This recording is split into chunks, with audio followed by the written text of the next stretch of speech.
Warning, this podcast does not introduce any new information outside the Foundation's curriculum. Listener discretion is advised.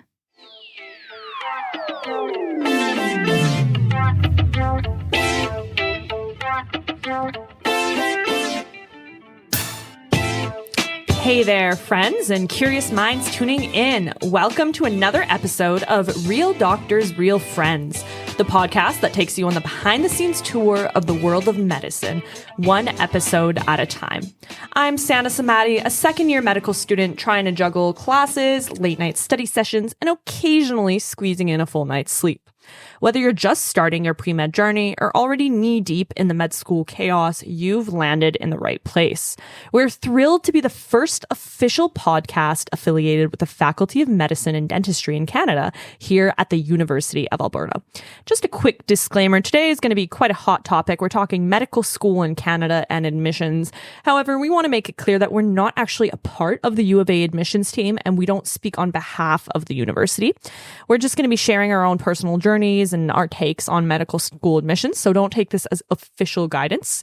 With that said, this should still be very helpful for you pre-meds there trying to think about your interview process, your med school process, or just any medical school student or anyone who's interested should still listen to this episode as it is an interesting one. So it's going to actually be a bit of a flip and the spotlight is on me, and we're actually going to dive on my journey into medical school. And Roshan and Shereen are going to be asking me all the questions about how I got here. And with that said, joining me today are Dr. Roshan Abraham, a family physician, and Dr. Shereen Hamza, our resident physiology expert. So how are you both doing? I'm doing great, Sana. It's a fun twist today. You get to be in the hot seat for a change. I think a lot of people will be able to relate to your story, and I'm looking forward to hearing all the behind the scenes details. Absolutely, Sana. I've heard bits and pieces, but I'm ready for the full deep dive. And knowing you, there's going to be some twists and turns in this story. So this episode is a fun one. I think a lot of pre-meds are going to appreciate the real talk as well as anybody out there in our audience. Yeah. So we physicians have all been through it, and every story really is so different. And I'm excited to hear your story, Sana. But just to start, let's get this out there. None of us again, are on the admissions team, although I have a role with creating the MMIs, but I'm not actually part of the core admissions team. We definitely don't speak for the U of A, and we're just giving personal takes here. Yeah, exactly. And kind of with that said, let's kick things off. So I'm going to give you listeners just a bit of background on myself. So a lot of people I know want to be doctors. Just growing up, they knew. I actually went to a really interesting conference and it was on medical school admissions, and he was somehow affiliated with admissions, and it was at U of C. He was talking about one of the essays he read, one of the most ridiculous lines he read, and it started off with, "When I first opened my eyes and saw the OBGYN when I was born." And that always stuck with me. Wow. Yeah. Wow. So that definitely wasn't me, but in high school, I did a lot of debate. I really liked talking, so I thought I wanted to be a lawyer. But then I kind of got really into biology classes. I got really into research in my undergraduate years, and I realized that probably becoming a physician is a better fit for me. So I went to UBC for my undergraduate degree. I actually applied to U of C for a program I really wanted, and I didn't get in. And I remember I cried for 2 days straight, and I was like, I'm not going to get into med school. What was it? It was biomed. It's like a pretty competitive program. Yeah. And there's actually a couple people in my class that were in that program, and they talk about it, and I shed a silent tear. But you know what? We're in the same place. Right, exactly. Yeah. So kind of, I wanted to just share that. Just wanted to keep it real in terms of a lot of people are very secretive with that kind of stuff, but I don't think there's any shame in not getting into things initially. I know some people that applied a couple times even. So I went to UBC. I did my undergraduate degree in microbiology, immunology, and I actually did that for 5 years. Okay. And I was in co-op, so that's why it was 5 years over the 4. Right. And I got into medical school immediately after undergraduate. But like I said, I did have that extra year in co-op. It wasn't a 4-year classical undergraduate degree. But yeah, so that's kind of where I'm coming from. Wow. It's interesting you should mention biomed, because I went to the University of Ottawa, and just, a few years prior to me starting, the biomed program was starting up there, but it wasn't a competitive program at the time. No, it wasn't. I'm sure by now it is. Yeah. And I don't think there was any restrictions on it, but it was fairly new. My program was brand new, biopharmaceutical sciences. And that's because I did have a little bit more of an interest in pharmacology just going in, and it gave the biochemistry that I needed to do medicine. I, along with you, actually wanted to be a lawyer. Really? Yep. I love to talk. I was part of debate club all throughout high school. And it wasn't meant to be an option for me as per my parents. Okay. Yeah. So I you know the TV show Jag? You know it. Did I tell you this story? No. Okay. It's a personal one. We would watch Jag as a family. And I loved it. It's not the reason why I wanted to become a lawyer, but I did like it a lot. It's a show about, I think it's Navy lawyers. Okay. And how they actually protect certain sort of people of the armed forces. And it's really compelling stories. And it's really fun to watch that. And I loved Law and Order, but still love it. Still love it. And I told my dad I wanted to be a lawyer. He was very upset with me after watching one of those episodes, watching Jag. Just randomly, I was like, I think I want to be a lawyer. But did he say why? He said that he didn't think that being a lawyer was, I think there were some misconceptions about being a lawyer, and that I would maybe need to cross ethical boundaries. Yeah. All lawyers listening right now are unsubscribing. I think there were a lot of misconceptions, and that's putting it lightly. Yeah. But I think he really wanted me to be a doctor because he wanted to be a doctor. Yeah. And that's a big family pressure that a lot of people experience. Yeah, absolutely. And then I think a lot of our listeners will probably experience too. Yeah. So, but still, that's a big switch, especially if you were looking into it quite seriously. So what happened after that? What was your application process like? Yeah, so I kind of flipped that switch in my undergraduate degree, and that's what led me to even choosing microbiology and immunology.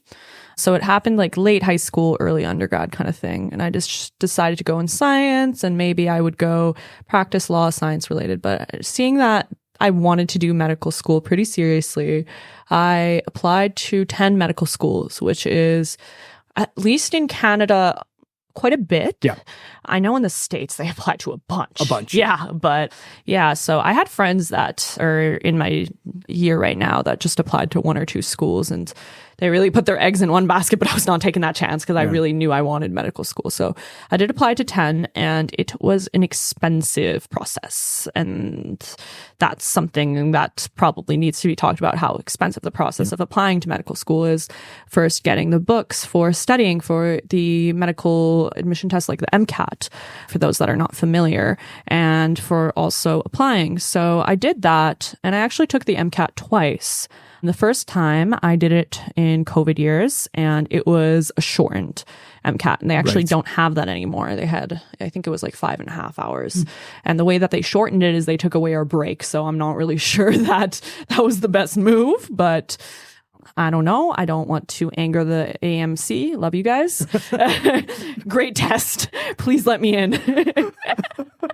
But yeah, it's a challenging test, and it's not unheard of. It's a hard, long test, and one of the hardest tests that probably an undergraduate student is going to encounter, depending on their degree. And I wrote that twice. Just to be completely transparent about my journey, the first time I got a 512, and that is not a bad score by any means. However, it's not competitive.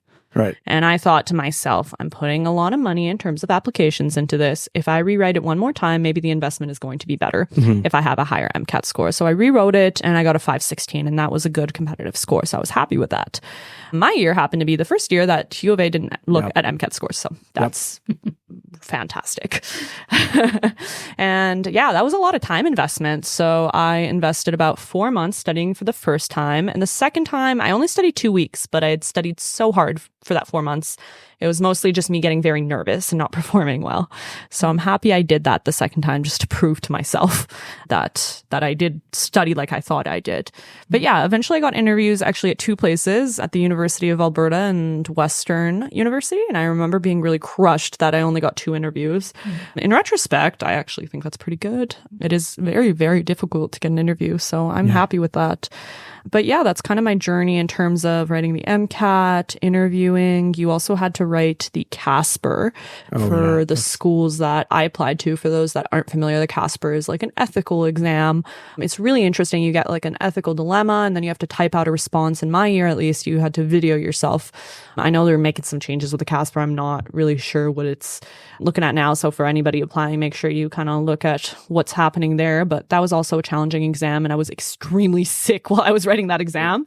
But I had no choice because that was the last day I could write that exam if I wanted to apply for this cycle. So they had these 5-minute breaks in between like a couple questions, and you're not allowed to move because it's recorded and it's in your house. And I had a little bin beside me. During the break, I was throwing up, and I was like, whoever has to watch this video of me taking the exam is going to be disgusted. Oh my gosh. So there was some ups and downs, but we got here. Oh my goodness. Can I share about my journey? Because it's actually somewhat absolutely. similar. Yeah. Yeah. So back then, the MCAT was a different scoring. So it was out of 45, I think, or something like that. I think it was out of 45. That's just the number. I scored very poorly. I had a 30. But for whatever reason, the written sample, which is the one that you basically, like you have a written sample, I don't know you'd have a letter. So for the longest time, this is how it was scored. You had a number usually out of 45 and then a letter. So I had a 30, which is barely passable. Mm-hmm. And then I had a T, which is the highest score you can get for the written sample. Wow. And I was horrible in English and horrible at writing. So whoever marked me was clearly very generous. Because at that time, the MCAT did count for quite a bit in your medical student admissions, and it actually precluded me from most of the places that I applied to. Mm-hmm. Thankfully, my first choice was the U of A, and they put the writing sample quite high. Mm-hmm. And we have no idea. I've never asked the older associate deans as to why they did this. Yeah. But that in combination with, thank goodness, the way that they transitioned my marks from the University of Ottawa here, it was reasonably competitive. Let's just put it that way. Mm-hmm. But what I remember feeling at the time was feeling like an utter failure when I actually did, because I actually did it twice. The first time I think I got like a 28 or I can't even remember now, but the second time I got a 30T. I was horrible at standardized testing, still am to a certain degree because I overthink things. Mm-hmm. And I think that's a common sort of concern for people. Yeah. And what I do want to highlight is that even though you might not be the greatest at doing this type of exam, if you're in medicine and want to pursue medicine for the right reasons, and there's a whole bunch of times when that's not the case, but if you are, then try not to be too discouraged by it. There's a lot of us who have gone through this and haven't aced everything, haven't done everything perfectly. And it is about trying. I give a talk to the Asclepius group this year. I gave it for the first year, and I talk about like, what's your 1 sort or 5 or 10 year plan around sort of your career? And it doesn't just have to be medicine, right? Mm-hmm. And so, yeah, medicine is something that many of you are going to be thinking about. A lot of people listening to this podcast are going to be thinking about it. But what is sort of your longer term plan about sort of providing a service to the community, right? Whether it's through research, whether it's through working for certain NGOs or certain companies, it doesn't have to necessarily be medicine. So I think there are opportunities for reflection, and it's not the be all and end all, especially with something like the MCAT. So U of A was my first choice, but what was it that actually drew you here? Yeah, so it was honestly a mix of things. So I interviewed at U of A in Western, and I got into both schools, and I was kind of thinking about which one I wanted to go to. Living in Vancouver and having parents from Alberta, one of the large reasons is a support system. Right. And I think that is undervalued. Mm-hmm. It is fun and good and great for some people to go to different provinces. And I honestly had a great time. Yep. Being 3 hours away from my parents, though, is quite nice. So that was one of the considerations. One of the bigger considerations, however, love my parents, love you guys, but one of the bigger considerations is that I just had such a great process with the U of A. I think other schools are great as well, but just the U of A, everybody was very kind in the interview process. They made it really low stakes, and it was really refreshing because in undergraduate, I went to a degree that's traditionally very pre-med. It's very intense, very competitive, it's an interesting competitive environment to say the least. So it was really nice to kind of see and go to the events that U of A was hosting and see how low pressure and how they, I don't want to say they baby you by any means, but they kind of ease you into the process really nicely. And that actually was true because the foundations curriculum is the first curriculum that the U of A has. And they kind of teach you everything that you should basically know from your undergraduate degree and kind of get everybody to a similar benchmark at least so that when you enter the other blocks like cardio, like renal, that you're a little bit more prepped. And I found that that really, really helped me. And I liked that block system. Other schools may not have block systems. I know the UBC doesn't. And that's just preference. This is how I prefer to learn and how I like categorizing topics together. Right. And the other schools take more of an integrative approach, like the U of C and UBC. I know they kind of don't have blocks like cardio, for example. Correct. They have a block, for example, one of them, my friend was telling me, is like pain. They talked about pain related to cardio, to renal, to whatever.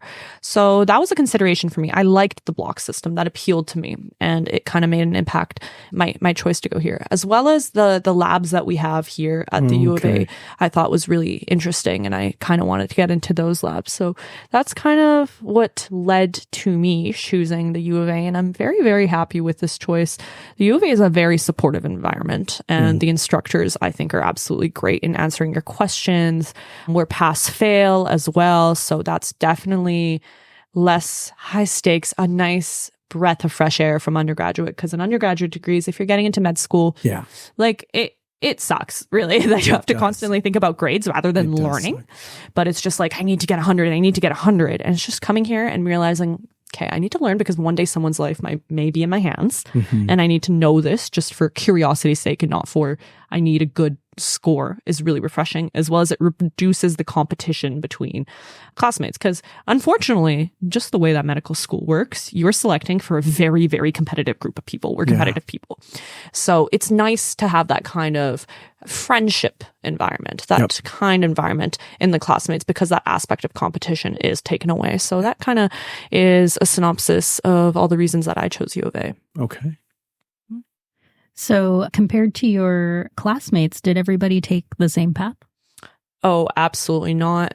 And that's why I've had a couple emails from pre-meds. I'm involved in a couple extracurriculars and there's pre-meds emailing me, and the way that they ask questions is like, I have the answers to it and that I'm just not telling them and I'm keeping it to myself for some reason. Right. But that's just not the case. Everybody's so different.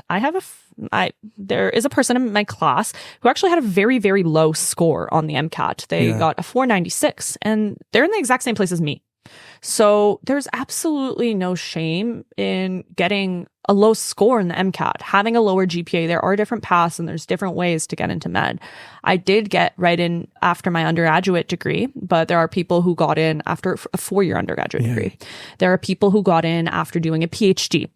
In our class, we have a dentist, we have a veterinarian, we have a lawyer. So, So there's very different types of people who get into med. There's people who have 2 kids, for example, and just imagine kids already are exhausting. Yes. So I just can't imagine doing schoolwork and having 2 kids. So just absolutely kudos to them. So it's not a straight path. I think it's really important to stress. And the reason I want to talk about my MCAT scores so frankly, or talk about not getting into U of C and stuff like that, is because you think like, okay, I need to get a 520 on the MCAT. I need to get a 99% GPA. I need to be involved in a club. I need to be the president of one club. And it's just, that's not the case for so many people, the minority of people, and just my experience of talking to people. So if you have to do a master's you're interested in, do something that you want to do. And then if you're still interested in medical school, apply again. There's people in my class that applied one person 6 times. Then they got in.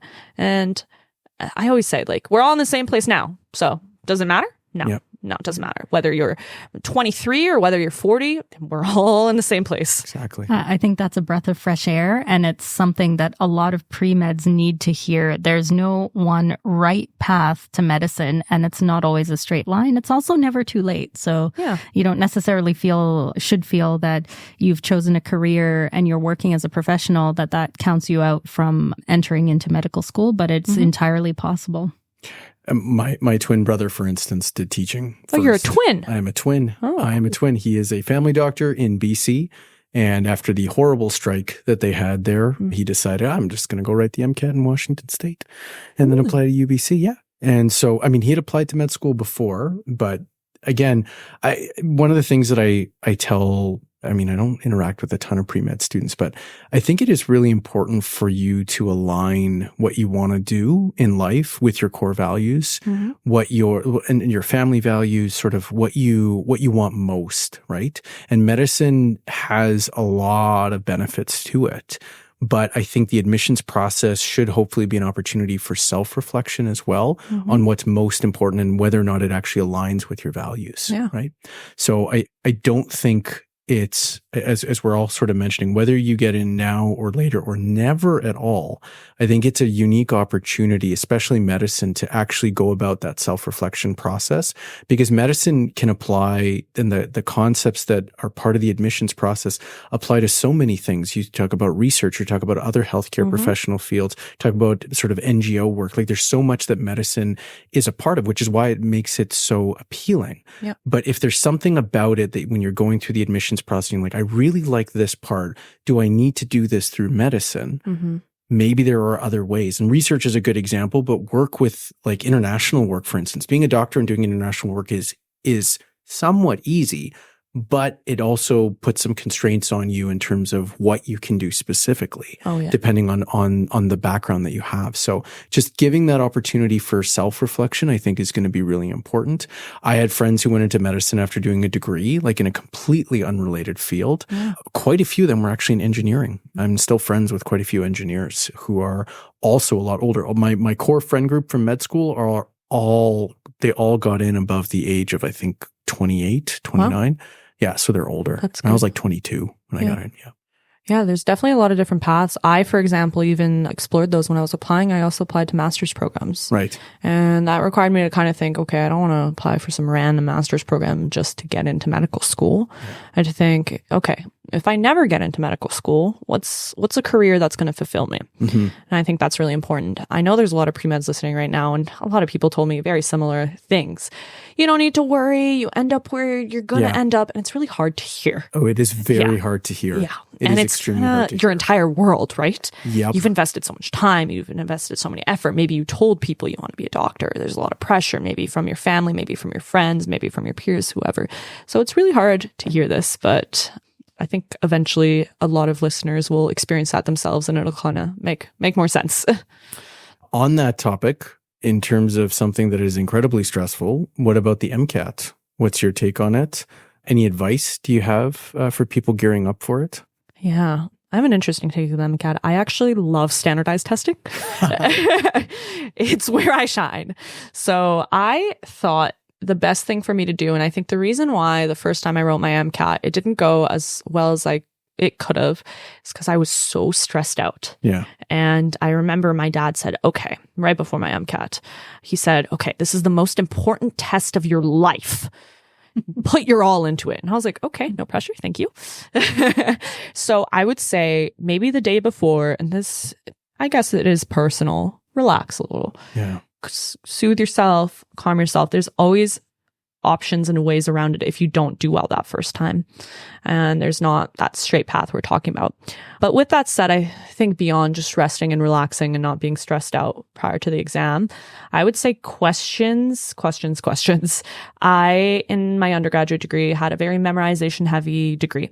So I was really used to reading text, memorizing it, not necessarily knowing what it means all the time, but just knowing, okay, like memorize this phrase, Sana. This is how that chemical pathway is. And I think the MCAT's very different. It tests your knowledge. It's very analytical, especially the English section, which is known as CARS for you listeners not familiar with the MCAT.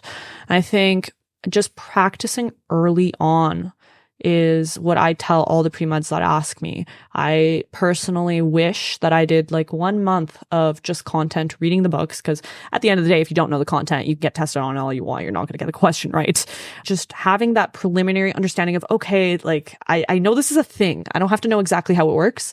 And then spending maybe 3 months on just having questions, I think would have been better in my 4-month approach that I took. It's interesting because it's how we've sort of evolved even with foundations, right? To include more and more test questions or example questions over time. Yeah. And I think because there's only so much that you can take in didactically, right? Either from a book or from a lecturer. Oh yeah. But then if you're able to apply it and synthesize, and there's great evidence to suggest that how you learn best is actually being challenged on it. Yeah, right? that active learning. In different ways. Yeah.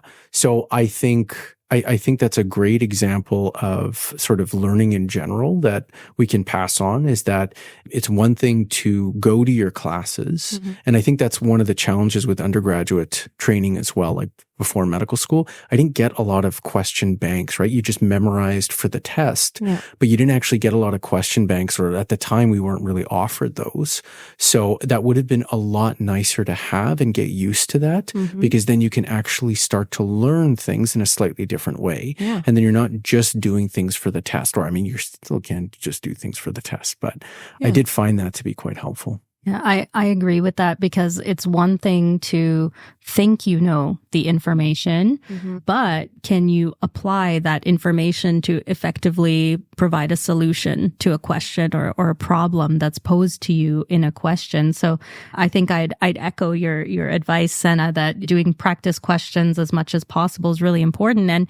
And to tie into what you were saying, Roshan, when you do those questions, it's not just, did I get the question right or wrong? Have I uncovered a gap in my knowledge that I want to go back and strengthen? So I think that's one of the things that we also focus on in foundations, is providing some questions when it's relatively low stakes, not just to see if students can get the answer right, but to give students a heads up that, oh, okay, like this content is maybe not as strong as I want it to be, or as it should be. And that helps to direct more effective and focused study.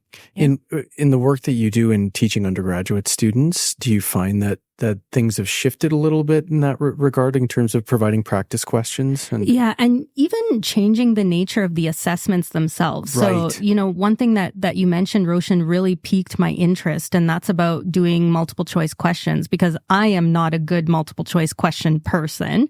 I'm more of a written response kind of person. So I know my information, and if I have the opportunity to explain it, then I'll get full marks. Right. But if I have like 4 or 5 options, sometimes I can reason through them and I can think of other options that could work. So I fall into that trap of overthinking things as well. I think, so I'll share with you guys an experience from an instructor perspective. Yeah. So many, many years ago, so I'm talking like 10 plus years ago, I had a student who didn't do very well in our introductory physiology course. It's like a full year course. That's like a survey of all the body systems. And this course, it serves as an entry point to our advanced physiology courses. And we usually require like a minimum B+ grade for students to be approved in their enrollment in the higher level classes. Right. So all of the assessments at that introductory level are all multiple choice. There's no written response or anything like that. So this student approached me to register in one of my higher level courses, and she had actually gotten a D in the introductory course. Oh, wow. And so she wasn't approved initially for enrollment, but she came to see me herself. And she said, can you please give me a chance? I don't know what happened. So she didn't even identify what happened. And she had learned that in my course, and just for curiosity, it's a homeostatic physiology course. Shout out Physiology 419. So at the time, I had no multiple choice questions. It was all written response. They had to write a literature review. They had to do group presentations. So there were multiple different assessments, and none of it was multiple choice. So I told her, you know what? Let's give it a shot. If you're motivated, if you're ready, that's all I need. Yeah. The only thing I was worried about was a student to come in and expect to get a very top mark and then have a really difficult time. I don't want that. Yeah. So, but she just wanted a chance. And again, this speaks to something that came up in orientation week. Give people a chance. Yeah. So I said, okay, you know what? I'm going to approve your enrollment. This student excelled. she blew everybody out of the water. Really? Wow. Everybody. She excelled at the written response, the presentations, the literature reviews, you name it. And she finished with an A+. Oh, wow. So that's, for me as an instructor, that's lived experience that you got to give people a chance. And what we learned, so she and I would keep in touch, like we were in communication all the time during the course. And what emerged was she learned and I learned that she just wasn't good at doing multiple choice questions. But when she had a chance to explain physiological mechanisms and to have the opportunity to see questions that were like a real world scenario. And Roshan, you and I are big on that. You know, we don't want to test on minutia that people are something you can Google later on in your career. We want to talk about patient X walks into a room and has this kind of presentation. What do you think is happening? Or how can you explain what's happening using your knowledge? You know, given the structure of the medical school program, we're kind of tied to multiple choice question format just because of the size of the classes and the volume of the assessments. But we try to find our way to incorporate those problem-based elements as much as we can. So it's less about memorization and regurgitation and actually focusing on learning and building a solid foundation of knowledge that you're going to be able to apply in the future. Yeah. You just got to kind of learn your learning style. I had a couple friends and they were telling me, my one friend, she has a PhD and she goes, I think I just learned how to study after 25 years going to school in this first year of medical school. Something that we often did is we call it talk study. So we just ask each other questions and we talk about it and do a really focused session with 2 or 3 or sometimes 4 people. And that really helped. I unfortunately didn't have any pre-med friends that could do that with me when I was writing the MCAT. But I, knowing what I do now, would have gone on Reddit, for example, and asked people to do that. That's what Discord. Oh yeah. I just learned today. Discord. So I was it's a big one. Setting up the computer for one of my courses, and a student came up to me and said, Dr. Hamza, just so you know, we set up a Discord and all the students in the class are on Discord in the course and we're communicating with each other. And I was like, that's great. What is Discord? I need to go learn more about this. So I think did your class have a Discord? No, we have a messenger, but like Discord was huge in undergrad. And I originally thought it was just for video games. And I was like, what is this? Yeah. But it was very helpful, actually. Yeah. So I believe the class of 2026 has a Discord. Okay. Yeah. They had actually asked me about it. Really? And I said that would be very cool, but we can't officially have it as part of the curriculum. But you know, one more thing before we go forward, studying and buckling down and getting things done is one thing. Taking care of yourself is part of that, because if you don't balance your life and other interests around studying, then probably you're going to burn out. Yeah. And, you know, even something simple as having good sleep hygiene, having as much sleep as possible. I mean, sometimes that can be really tricky when you have competing demands on your energy and your time. But trying at least to make the best effort in that direction is going to help you or help support you to perform to the best of your ability in any type of assessment, the MCAT included. Oh, yeah. I think one thing that I've learned after now, how many years of post-secondary education, is that addressing potential mental health concerns is also really, really, really, really important. Mm-hmm. And I'll speak from personal experience, having not addressed the long-term anxiety that I've had until very, very recently. I think I would have looked at studying for medicine in a completely different way. And I think, like, because I would hear about all this stuff about, you know, like sleep hygiene and, you know, taking care of yourself. And I was like, well, I do that. Like, I'll watch YouTube videos until midnight. And I will, you know, just not go out with my friends and just hang out sort of watching TV. And I didn't realize what that actually meant, right? Like it wasn't actually self-care. It was actually distraction. Yeah, distraction, but also mental health that was manifesting in a slightly different way, both with anxiety and then when anxiety stays on for too long, you don't realize it, but it actually turns into depression. And I think it is incredibly important when we hear about, and that's the challenge with the well-being space we haven't even touched the pre-med space, which is such an important area. And this is what I tell our Office of Advocacy and Wellbeing since I started, that the one really untouched space when it comes to well-being is actually the pre-med space.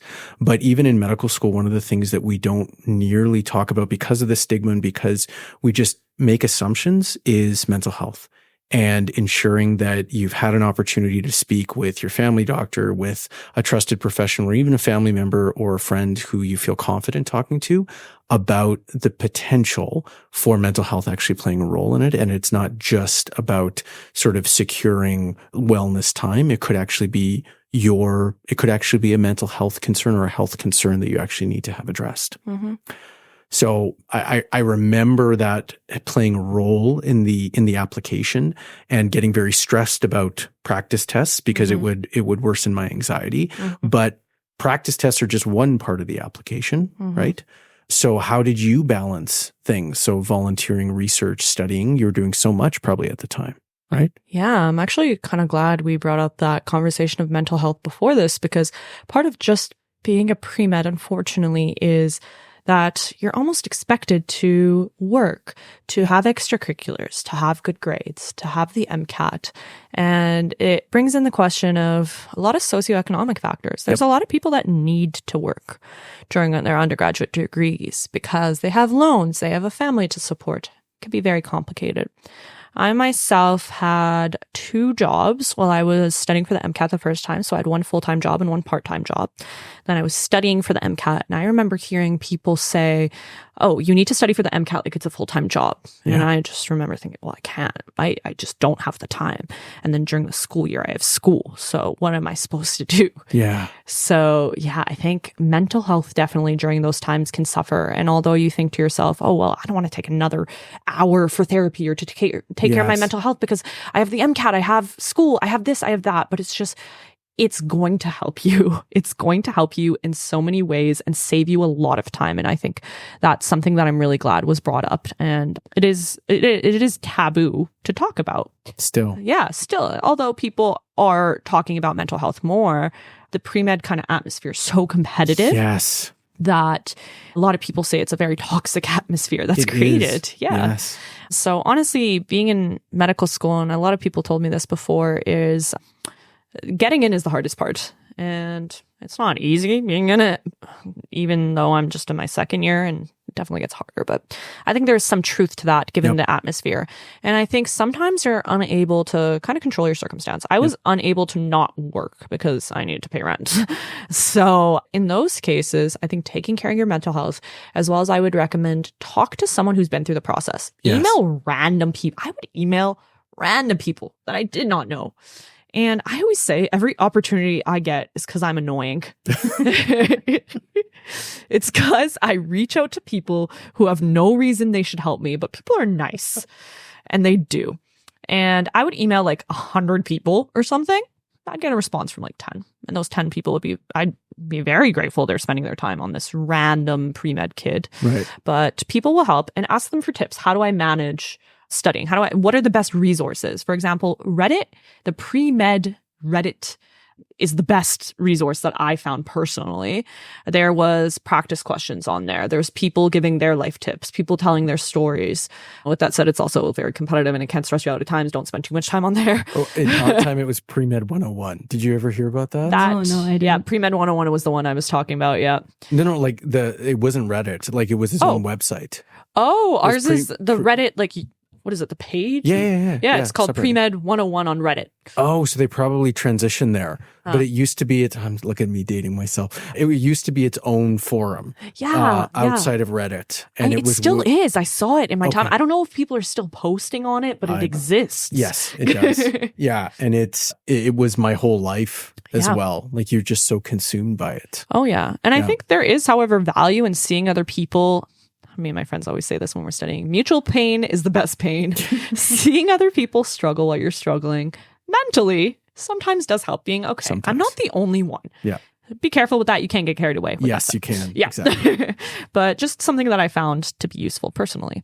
But yeah, so I found it really challenging to kind of be organized and prioritizing what was important. I was doing extracurriculars on top of working, on top of doing the MCAT. I think taking care of your mental health, underrated, needs to be done, as well as realizing that it is temporary, hopefully. And eventually you won't be in that position forever. So that always helps kind of putting it into perspective. However, don't burn yourself out.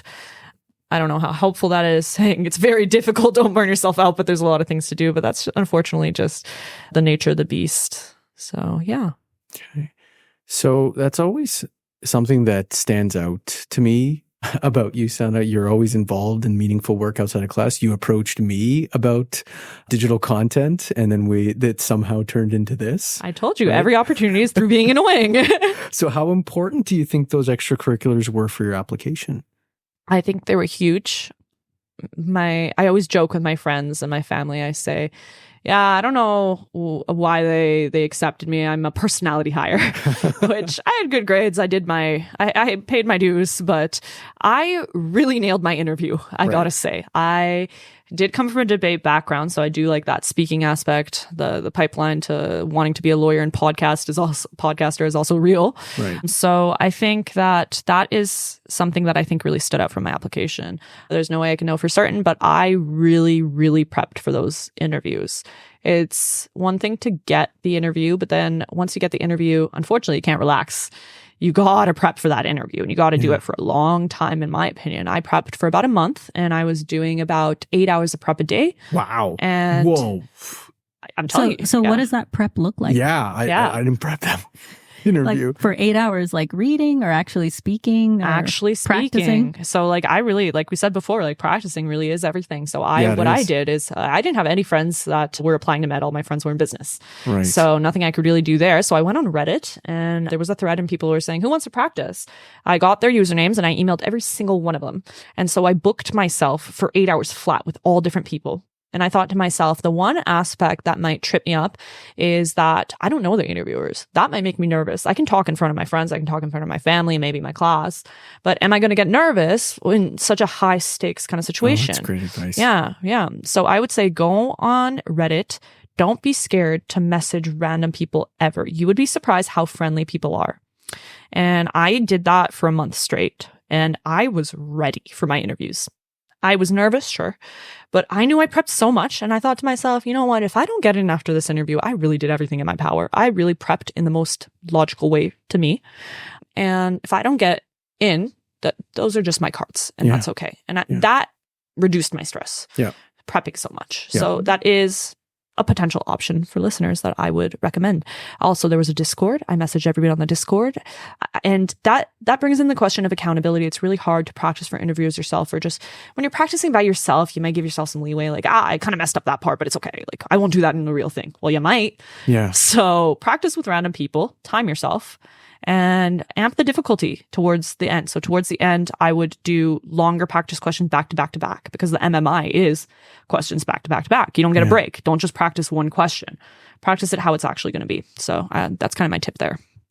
And I think this still applies to, Shereen, to even our listeners and foundations, right? Like practice is incredibly important, whether it's clinical skills, whether it's your exam. I think talking to other people who have experienced it, and then going through that experience with your peers. Mm-hmm. And so we have our weekly open book. We have our first weekly open book exercise that's being released this week. Mm. And that's an opportunity for people to actually connect. Mm. And I think that's something that for our listeners is important to not forget. It doesn't just apply to pre-med students before medical school. It applies right now as well.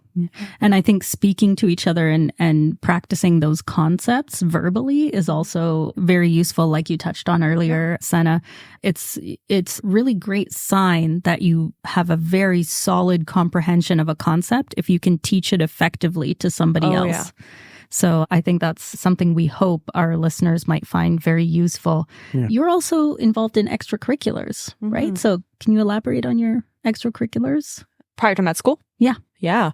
So I was a chair for a couple of committees. I was also taking ECGs for firefighters and policemen. Cool. And one of the things I talked about in my application was some of the people that I encountered. You don't need to do anything medical related for that to be true. I didn't talk anything about the ECGs because the people reading your application don't care how an ECG works or that you know how to do an ECG, because anybody within reason can be trained to do an ECG. Correct. And in medical school, I remember I had a preceptor that said, in medical school, they're going to teach you everything that you need to know. So in your application, don't teach the people that already know probably these things that you really know science. Teach them like about your communication skills, etc. Yeah. So I talked about just the different types of people that I encountered. Mm-hmm. I talked about, there was one big story I wrote about an anti-vaxxer that I encountered in that situation and how his beliefs and our arguing I deemed was getting in the way of the ECG, and I had to go around that situation while trying to be respectful while educating about the importance of vaccines. So I think writing about how you deal with things, problems related to your extracurriculars are more important than the extracurriculars themselves. So I'm really hesitant to just give a list of my resume because everybody's so different. They have such different extracurriculars, but it is really how you tell the story. You have to be good at telling a story. And ultimately, it's about showing that you're committed to the field of medicine in more ways, just beyond the academics. For sure. And that actually ties nicely into something that is incredibly important also for CARMS, which is something that's highly underrated, and that is the I don't know where you're going. Personal statement. Oh, okay. Because in CARMS, it's also highly underrated. Oh, yeah. I've been doing CARMS now for, oh my gosh, I think 8 years, even before, 7 years, as soon as I got this job. And I find that an incredibly underrated part of the application. Everyone focuses on electives, everyone focuses on letters, and sort of at the last minute, you sort of pull together this personal statement. And for those of us that are seasoned enough, we can actually read through those personal statements and see the type of applicant that we actually want in our program. And for us in family medicine, there are certain like words that we see and then don't see, or certain phrases that we see and we don't see that we're like, you know what, this is something that we're going to highlight and make note of. And the reason I say that is because most of my the personal letters that I've seen over time haven't really stood out, right? Yeah. They're all good. They're not horrible. Yeah. All of them on average are quite good. But the ones that really stick out are people who have taken the time to really reflect on themselves and how they see themselves working in medicine and how they see themselves as a future clinician, right? For sure. And really, it feels very, very, very, very heartfelt and very genuine. And we joke about it sometimes, like we can tell almost instantly who has that like supremely genuine personal letter because it really speaks to who they are as a person. It relates back to truly relates back to some of their core values that you can sort of tie into their resume and sort of their background history. Yeah. And CARMS is the process for applying for a residency spot, right? Yes. So it's the Canadian Residency Matching Service, CARMS, CARMS, and that is the process by which you match to a residency program out of medical school. Yeah. So something to worry about after you get into medical school, but for the medical students listening, that's very valuable. Yeah. What about the personal statement for pre-meds in terms of applying to medical school? Yeah, I'm really glad you brought that up. In the schools, in the two schools I got into, those were the two that I spent the most effort on the personal statement. And I don't think that's a coincidence. Yeah. Start them early. I would also say beyond starting them early, even before the application's open, that's the time you reflect. What I would do is I would go on these like 2-hour walks in the summer because I'm a big multitasker. I wanted to exercise and get some application stuff out of the way. And I started reflecting, okay, which experiences do I want to talk about during my extracurriculars and my personal statement? What were the most meaningful things to me? Because people, when reading something, can tell when it's fake. They can tell when you're making things up. So not to say people lie in their applications, but people exaggerate things. But I really sat down and I thought to myself, okay, what are things that I actually learned? Yep. Even if they're common, like, anti-vaxxers, not uncommon. Yep. You know, a lot of people have a very similar thing, but I think how I wrote it, how I dealt with it, my thought process during on just when I encountered that situation is what made my personal statement stand out from my perspective. Okay. Well, I think that ties directly into what I was saying. A lot of us with like lengthy enough experience in the admissions process, whether it's in medical school or residency, we can tell, right? Yeah. We can. We can't tell perfectly every single time, but we can tell.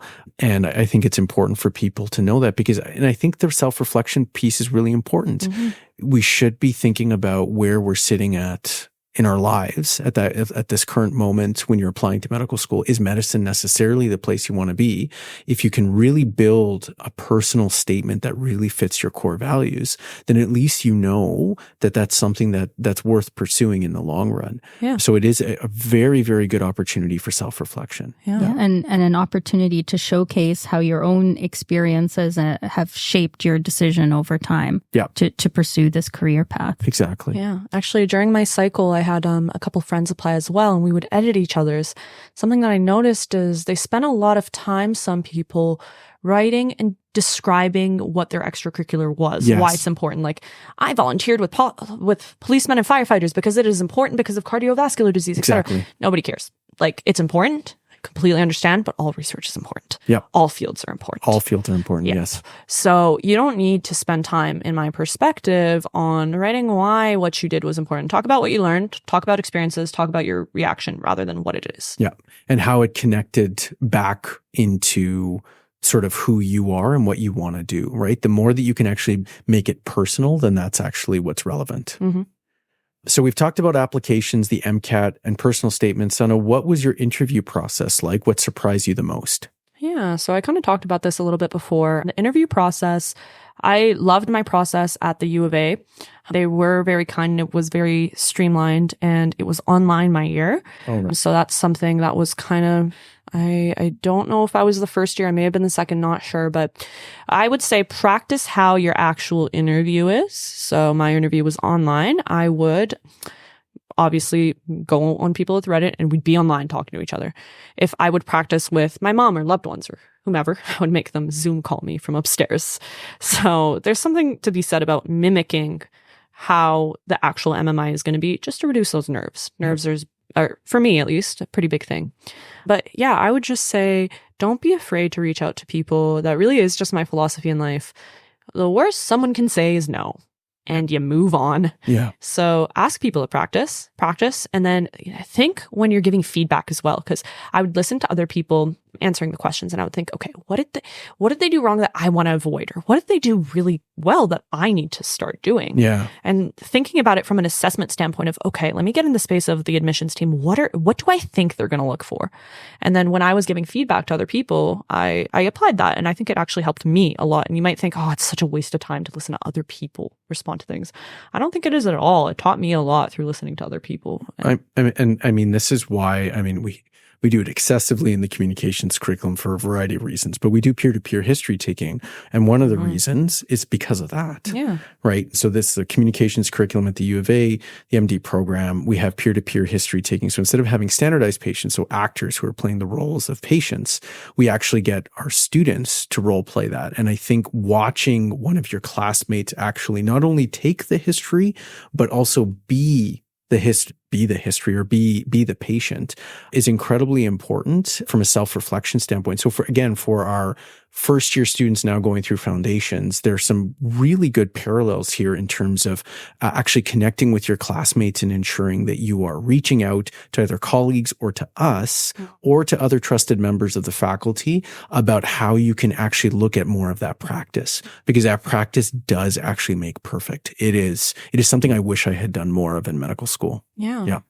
It's really interesting that you can't really prepare for these interviews by studying, right? It's because you can't really predict necessarily what you're going to get. You couldn't even predict the disposition of the different interviewers that you're going to encounter. So I think as much as possible, one has to be secure in themselves and secure in their values and their perceptions so that you can give an honest and direct answer. Yeah. So that reminds me, something I would do is my dad is very tough. He's a tough guy. I love my dad. But when he listens to things, he shows everything on his face. So when he didn't like my response, I could see it. Oh, wow. So I practiced with him because I thought to myself, what if I get an interviewer that is repulsed and disgusted by my answer? I need to keep my cool, not let it shake up my other questions, and also continue my response and not get nervous. I think that's the value of going with random people on Reddit. You don't know them. A lot of people, that's just their face. They look displeased and that's okay. But get used to that and just think, it doesn't matter if this person likes my answer or not. I'm going to answer the way I want to answer. I'm just going to ignore that for a second. Does it hurt my feelings? Perhaps, but I'm going to ignore it. Right. And what about thinking on your feet? I mean, that's something that's going to be needed as a physician. What advice is that also practice, would you say? Yeah, for me, I would say the more I practiced, the more confident I got. Right. I think just the general theme throughout this episode is MCAT, practice questions. Interview, practice questions. Yep. And I'll add to that, don't forget to breathe. Yeah. I guess it's easy to get caught up in the moment, but you do have to stay grounded. Yeah. And speaking of grounded, before we wrap up, what's one thing you wish you knew before you started this whole journey? I definitely wish I knew how long this journey would be, not just physically, but emotionally. And there's a lot of highs and lows. I would say beyond just having these people reaching out to random people on Reddit is I met one of my best friends in my class right now prior to meeting her in class through Reddit, which I think is really cool. We recently went to Europe together. Oh, wow. So it's just funny how life works, as well as those are people in your shoes. And while it's really great to have supports outside, like family, like friends who aren't necessarily pre-med, having people and talking to people that are pre-med, that are going through the exact same thing as you, for me at least, was grounding and can just any socialization. Like I said before, I like to multitask. I need my socialization. I couldn't neglect that. And I thought, okay, this is the time crunch before the MMI. What am I going to do? I'm going to practice with my friends just to get that out of the way, have some fun, have some laughs. And I think don't neglect yourself and your needs. It's hard and I understand, but like, again, it's not the end of the world. Yeah. Yeah. Very solid advice. Thank you, Sana. Medicine isn't just about the end goal. It's about staying connected to your passion along the way and maintaining relationships too along the way. For sure. I'm really happy with the chat today. Kind of straying away from that here at the RDRF podcast, we always have our friendship question, which is a completely unrelated question just for fun. So the question is here, I have been watching the show Superstore. Do any of you watch? I love it. Watched it multiple times. God, I've watched it multiple times. I've watched Who's every your episode. favorite character? Yeah. Oh my goodness. Dina. You like? Yeah, I love her too. Who's yours? Especially because my sister's name is Dina, and she has some of the same characteristics as Dina. I do. I love Dina. Like I would pick her too. Yep. Oh my God. If I said Jonah, would that? Oh, you're such a Jonah. That makes so much sense. First of all, you have his voice. I knew you reminded me of someone. I was like, could it be Jonah? Because sometimes my wife will look over at me and she's like, "That's you," and I'm like, "Yeah, I know, that's me." Yeah. All with the best. Oh well, okay. So we found a secret friendship connection here. Is that we all love Super? I've watched it multiple times. Yeah. I love the whole that family show. loves it. Yeah. Yeah. I have to watch it to fall asleep for the past year because I need sound because God forbid I have a thought. So yeah, I listen to it when I sleep. Garrett is a close second for me, but he's more like the comic relief. Well, Yeah. I mean, the whole thing is a comedy, but I definitely find Glenn's Canadian. Did you know that? Really? Yeah. He was Kids on the his Block. Kids on the Block. Yeah. Yeah. Have you heard his real voice? Oh, yes, it is He not has a that voice. He has a beautiful beautiful voice. Yeah. But we grew up with Kids on the Block. Yeah, I didn't even Never heard of recognize that. him. No, I did not even recognize I did right him. away. To be fair, Shereen, I was a little outside the kids on the block. Just outside. Or Kids in the Hall. It's Kids in the Hall. Sorry, Yeah, Kids in the Hall, Kids in the not Kids Hall. on the Block. Kids on the Hall. Yeah. It's a Canadian sketch show, Okay. which is Not family friendly. family. I'll just This is not like, oh, this is not family friendly. It is very much It not is family friendly. very not family friendly. Like, Honestly, way you're advertising before- this well. Now I'm curious. Way before its time. Like, I think that's probably the best descriptor. Okay. It's way before its time. Yeah. And yeah, he was in there. Now you've got me thinking about Superstore. So it's hard for me to think of any other store. I was actually going to say a hardware store, but yeah, I wonder. So Superstore. Yeah, the question was, you know that episode where they get locked in the store? Yeah. And then they spend like the night there. I think it actually happens twice. There's a snowstorm or something. And then there's the tornado. Yeah. I love the tornado. Anyway. Yeah. So I was thinking, okay, if you could be locked in any store and you can take any product in that store. So now you got to be economical. So you can only fit in what's in your hands. Okay. What store would you be locked in? Can it be a tie? Sure. I have a tie. I've got one. Okay, you go first. It's Costco. Oh, Costco. What would you that take? would be a nightmare for me. I hate going to Costco. Oh my God. Because if you're locked in there, you need food. You have an abundance, like that's for sure. Right? And so if you need to carry one thing in your hand, right, it could be those it's a muffins. pack of granola bars. No, it's those muffins. Let's be honest. No. Feed... I disagree. It is the rotisserie chicken. Like if I would need the protein, like if I had to make one food item. Protein. I just want like a whole slab of muffins because I don't know how long I'm going to have to ration that for.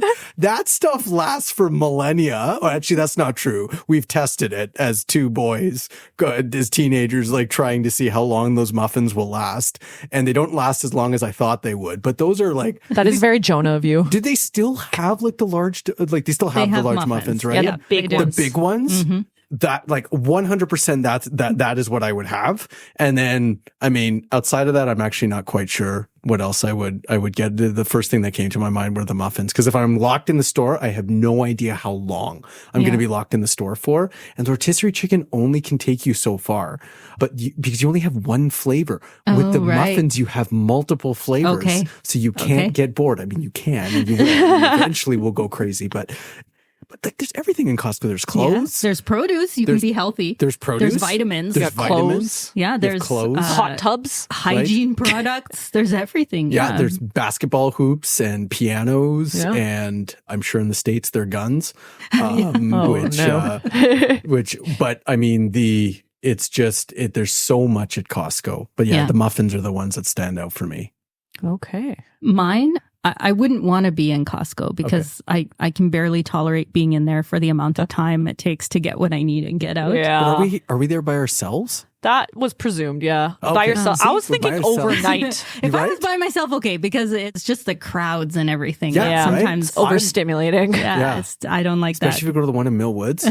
It's apparently the busiest Costco in Canada. Really? So, it's right next to my work. And every time I tell my wife that I'm going to that Costco, she's like, stop, go to our one, like 149. She's like, do not go. Have you been to that one? The Mill Woods one? Oh, that's the one I go 91st? to. And that's why I hate it. You got to start Instacarting it. I can't go to Costco. No. It is the worst, Shereen. Like, it is so crazy busy. Like, I know, you know that. I know that. Like, so you have to go there? Well, I don't have to go there. It's just the closest one. Okay. Yeah. But, I've tried other ones and it's just the vibe. Like, I mean, I like the deals. I like that, you don't know what you need when you go to Costco. Yeah, Costco tells you what you need when you're there, but it's just not for me. So for me, it's a tie between Canadian Tire, which just got 7th place in international most trusted stores or organizations in the world. Canadian Tire, because it's not just about tires. For any of our listeners that have not gone to Canadian Tire, it is a wonderland. You can have lots of different things like snacks and cool stuff. And they have guns too. Even here, they have guns. I mean, I'm not a gun person. What are we doing with these guns while you're alone? And well, you don't need to. This is a big topic. If you don't have to, if you need to defend yourself, you might need one. Yeah, you might need one. But the skate sharpening there is just horrible. Is it? I just want to put that out there. Oh, no, I've ruined my skates multiple times and still have not learned sometimes and got back there to get them ruined. I like Canadian Tire. They have one of the best gauntlets, if you know what I'm talking about, which means that aisle that you have to walk through to get to the checkout. They have one of the best for all the impulse purchases. So much good stuff there. Well, it's not just food too, right? No. I think Mark's, because that's a subsidiary or it's a sister company, they also have. They might feature the clothing. No, but and they've carried that over. Yeah. So that all the different, like the variety that you can get. I see you, Shereen. Canadian Tire, it's taking over the world because now they've taken over Party City and they've taken over lots of different things. Does it exist outside of Canada? Canadian Tire? I don't think so. I'm not sure. Maybe we can do a quick check on that. And I'll tell you the tie of the other store would be Winners. I respect that. I love that place because that's also a place where you can get snacks, you can get cosmetics, you can get jewelry, you can get accessories. There's something for everybody. Great prices. For great prices, you can get housewares, and it's a different store every time. Yeah. You never know. I also have really good memories for when I was living in Mississippi. The city I was in wasn't really walkable, so many places didn't even have sidewalks. So this ties into some public health themes that we're discussing in Foundations. No kidding. So what I would do, and especially because it was super hot there, so tropical environment, I would go and wander around TJ Maxx and Marshalls, which are essentially the same family of companies as Winners, same setup and everything. So I have a lot of good memories and a lot of excellent finds from going there. My tie would be between Canadian Tire and Winners. I could live in either for Winners a very long time. Winners was going to be my second one. Winners, please sponsor us. Yeah. What about you, Sana? I was going to say the exact same thing. Winners and HomeSense. I was in Italy with my friend, and she kept wanting to buy leather purses. And I said, please, God, don't buy them from here, because I know you can get the same thing in HomeSense for $12.99, and they're selling it to you right now for 100 euros. And I would find, I kid you not, exact replicas, because I was looking out for this after I came home from Europe to prove a point, because I'm spiteful. Wow. Because she bought that purse. Oh, wow. And I found a cheaper purse, identical, said made in Italy. It's because they import good products. I don't want to get carried away. I love HomeSense. My entire house is furnished from HomeSense. I would starve that night, but it's okay. No, they have snacks. Oh, that's true. They got some interesting food products too. Yeah. They have like gnocchi. Elaborate, please. Oh, yeah. Candy. I did not know HomeSense. My friend that loves candy. Elaborate snacks. Oh, yeah. Like unusual snacks. Yeah. Also. Bad Monkey, popcorn, just the weirdest brands you've never heard of. Yeah. Really? I mean, I have not been in a HomeSense in many years. And interesting shaped pasta, you name it. Like there's lots of very cool stuff there. Yeah. Maybe HomeSense needs to sponsor us. Yeah. I think so. And they have expensive products too for good prices. But that I knew. Yeah. That I knew for sure. Sounds like a commercial. Sounds like a commercial. Yeah, anyway, that's what I would choose. Well, this has been such a fun and informative episode. Thanks for sharing your journey with us, Sana. To all the pre-meds out there, we hope this episode gives you some real insights into the application process, and for our current listeners in Foundations, also some insights into your future. And remember, everyone's path is different. So whether you're on your first MCAT attempt or your third, just keep pushing forward. You'll get there. Thanks everyone for tuning in. Don't forget to subscribe and leave us a comment if you enjoyed this episode or review. We'll be back next week with another deep dive into the world of healthcare. Until then, stay curious and stay compassionate. See you later, friends and curious minds.